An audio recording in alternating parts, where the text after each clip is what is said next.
समग्र मामले के सरकार कोई एक पक्ष नो कि कोई વેપારીઓના પક્ષનો નિર્ણય લે એવું લાગે છે આપને?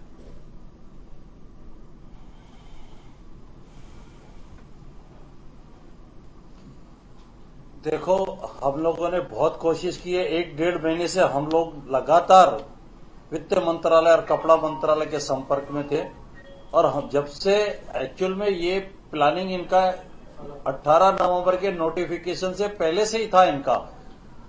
हम उसके भी पहले कपड़ा मंत्रालय को समझा रहे थे। कपड़ा मंत्रालय को हम समझाने में बिल्कुल सफल रहे। उन्होंने भी बोला कि ये 5 का जो आप 12 कर रहे हो उससे कपड़ा इंडस्ट्री की कमर टूट जाएगी और आप इस तरीके का नहीं करो। रोटी कपड़ा और मकान के तहत ये कपड़ा आता है, इसे आप बढ़ाओ मत।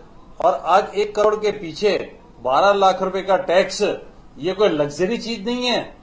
ये एक अपन कहें कि बच्चा पैदा होता है तो लंगोट में भी काम आता है और शमशान जाता है तो कफन में भी काम आता है। ये इतनी जीवन जरूरियात की चीज है, इससे पूरी की पूरी इंडस्ट्री बिल्कुल तबाह हो जाएगी। इसलिए आप इसको ऐसा न करें।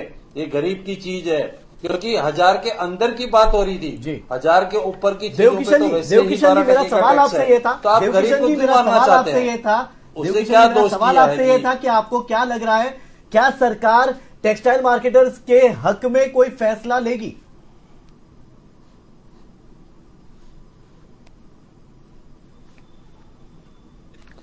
हमें तो पूरी उम्मीद है।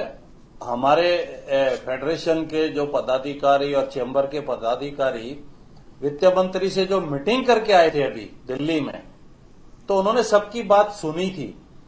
और जो 5% का जो स्लैब है उसके अंतर्गत 90% स्टेक होल्डर्स आते हैं और साथ में 135 करोड़ जनता भी 5 करोड़ के स्लैब में पेमेंट करती है। तो हमें पूरी उम्मीद है। हमने कहा उन्हें, आप पूरा का पूरा सबसे मंतव्य ले लीजिए। और मैं पूरी जनता को ये बताना चाहता हूं, ये सिर्फ और सिर्फ केंद्र सरकार ने नहीं बढ़ाई है, ये पूरी की पूरी राज्य सरकारों ने उनको पास करके ये दिया हुआ है।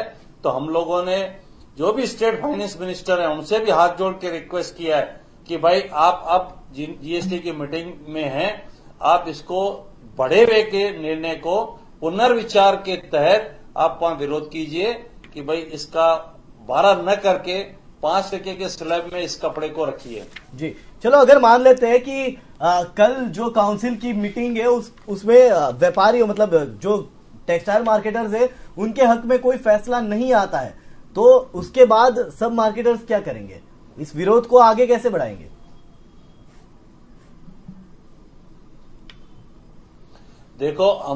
देखो हम लोगों ने निर्णय ले रखा है कि अगर सरकार हमारी बात नहीं मानती है तो निर्णय ले रखा है कि हम लोग जो भी 12% में सेल और जो परचेज हमारी होगी उसको हम लोग बंद कर रहे हैं। यानी कि 1 जनवरी से हम लोग कोई खरीदी नहीं करेंगे, न ही बिलिंग बनाएंगे।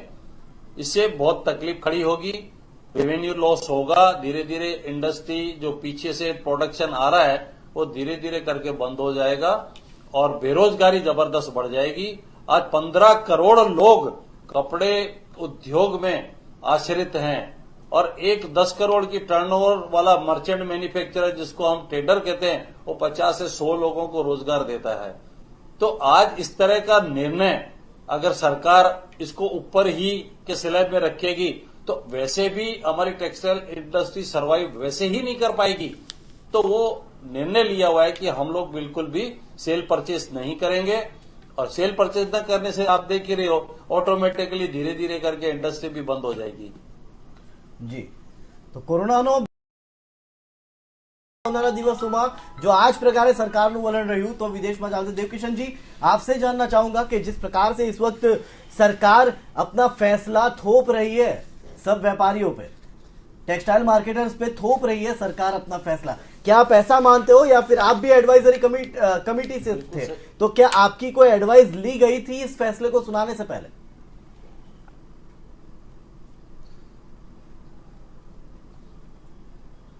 देखो, हम लोगों से हमने कई उनको रास्ते सुझाए थे, परंतु उन लोगों ने बिना चर्चा किए ही नोटिफिकेशन निकाल दिया। उनको हर तरह से आंकड़े भी दिए गए, डाटा दिए गए, ओपन बैठ के बहस करने की भी बात हुई कि आप चर्चा कीजिए ना, हम आपको समझाते हैं। तो इन लोगों ने अचानक ही इस तरह का नोटिफिकेशन बिना कुछ बातचीत किए निकाल दिया। तो ये एक कहते हैं ना प्रैक्टिकल चीज ही नहीं है, बिल्कुल प्रैक्टिकल चीज नहीं है। आज आपको मैं बताऊं कि जो कपड़ा है आज गांव में किराना स्टोर के साथ बिकता है। इसको काम करने के लिए जो लेडीज होती हैं वो घर में अपना काम करती हैं और छोटे छोटे एक तरीके से कुटीर उद्योग ही है, तब जाके एक कोई भी प्रोडक्ट तैयार होता है। तो अपन इसकी जो वैल्यू चेन में इतने ज्यादा घटक हैं कि उनसे 12% लाना बहुत ही मुश्किल नहीं, बहुत ही तकलीफदेह है। तो उन लोगों को क्या अपन चैन से बाहर कर दें? आज मैं कह रहा हूं ना कि खाली 10 करोड़ का टर्नओवर करने वाला मर्चेंट मैन्युफैक्चर 50 से 100 जनों को रोजगार दे रहा है और देश का सबसे ज्यादा रोजगार प्रदान करने वाली इंडस्ट्री कहे, मशीनरी कहे तो कपड़ा उद्योग है। तो इस तरह का प्रैक्टिकल निर्णय उनको लेना ही चाहिए कि रोजगार बढ़ाना है या रोजगार कम करना है। एक साइड अपन 80 करोड़ लोगों को मुफ्त भोजन दे रहे हैं, वो क्यों दे रहे हैं?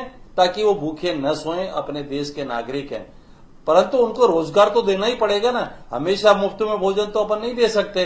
तो जब रोजगार प्रदान करने वाली इंडस्ट्री को अगर अपन डिस्टर्ब करेंगे तो बेरोजगारी बढ़ेगी, तो इससे तरक्की अपनी नहीं होगी। देवकिशन जी, मैं आपसे ये भी जानना चाहता हूँ, एक और आप ऐसा बता रहे हो कि हम लोग सबसे ज्यादा रोजगार ही दे रहे हैं, दूसरी ओर आपने ये भी बताया कि अगर इस प्रकार से ये 5 से 12 हो जाएगा तो सबसे ज्यादा दिक्कत जो है वो आएगी कंज्यूमर्स को आएगी। तो अगर वो कंज्यूमर्स को ही दिक्कत आने वाली है और अगर कंज्यूमर तैयार है तो फिर व्यापारियों को विरोध करने की क्या जरूरत है? ये भी एक सवाल उठ के बाहर आ रहा है।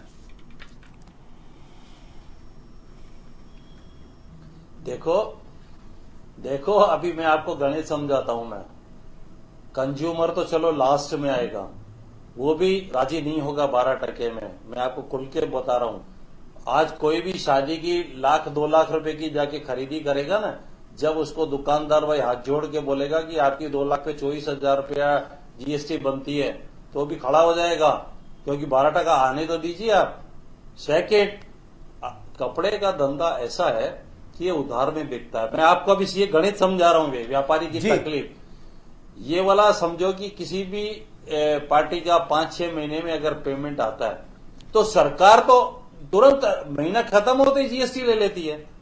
तो आप 5 × 12 यानी 60% जो मूड़ी है वो तो व्यापारी की खत्म हो गई, और उससे जो खरीदी कर रखी है तो वो भी माल तो जीएसटी भरा हुआ उसके पास है, और साथ साथ रिटर्न आता है, डेड स्टॉक होता है, नहीं बिकता है तो वो जीएसटी भरा हुआ है। तो क्या सारी की सारी मूड़ी व्यापारी अपनी जीएसटी पे लगा दे?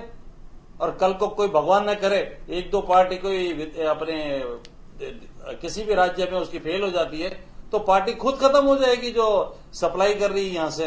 तो व्यापारी ही सर्वाइव नहीं कर पा रहा है तो कंज्यूमर का तो समझो अभी बाद में नंबर लगेगा जी। बहुत है ये। अच्छा, वो आपने ये चीज बता दी, मैं उधर ही इस चीज को लेकर आने वाला था कि इतने दिनों से जब विरोध हो रहा था तब सब व्यापारी, सब मार्केटर्स ऐसा बोल रहे थे कि यहाँ पे कंज्यूमर को सबसे ज्यादा दिक्कत आएगी, यहाँ पे कंज्यूमर को सबसे ज्यादा दिक्कत आएगी। लेकिन क्यों व्यापारी ऐसा नहीं बोल रहे कि भाई सबसे ज्यादा दिक्कत हमें ही आएगी, कंज्यूमर को नहीं आएगी, हमें ही सबसे ज्यादा दिक्कत आएगी? आपनी पासेથી જાણવા માંગુ છું બિપિનજી, એ મામલે આપનું શું માનવું છે? શબ્દમાં જવાબ આપવાનો છે।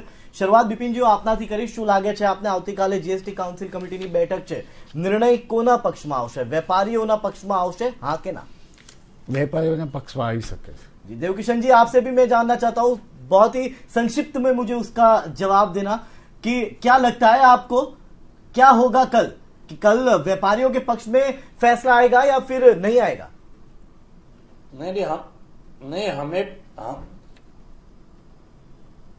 नहीं, हमें भी लगता है कि व्यापारी के पक्ष में ये फैसला आएगा, क्योंकि राज्य हमारे कपड़ा राज्य मंत्री दर्शनाबेन और सीआर पाटिल साहब ने भी पूरा हमारी तरफ से पक्ष में पूरा पेशकश करके। અરવિંદજી, આપનું શું માનવું છે? આવતીકાલનો નિર્ણય કોના પક્ષમાં આવી શકે છે? શું સરકાર વેપારીઓની સાંભળશે કે પછીથી આ જે વિરોધ ચાલી રહ્યો છે આગળ વધશે? એક શબ્દમાં અમને તો એવું જ લાગે છે કે બી સરકાર અમારી વાત સાંભળશે અને જે ઓચિંતી આપણે કાલે મીટિંગ નહોતી, મીટિંગ ગોઠવી છે, તો અમને તો પૂરી આશા છે કે અમારા પક્ષમાં નહીં પણ લોકોના પક્ષમાં આ નિર્ણય આવશે. જી, આપ ત્રણેય અમારી સાથે જોડાયા, આપણે કર્યો સીધો સંવાદ, એ બદલ આપ ત્રણેયનો ખૂબ આભાર. હવે વાત કરીશું નિષ્કર્ષની, તો નિષ્કર્ષ માત્ર ને માત્ર એટલો જ નીકળે છે કે હજી આવતીકાલે જીએસટી કાઉન્સિલની બેઠક છે અને તમામ વેપારીઓ એક પોઝિટિવ નજરથી એ જીએસટી કાઉન્સિલની બેઠક ઉપર નજર રાખીને મીટ માંડીને બેઠા છે કે સરકાર તેઓની સાંભળશે અને આ વિરોધ તેઓ અટકાવી દેશે.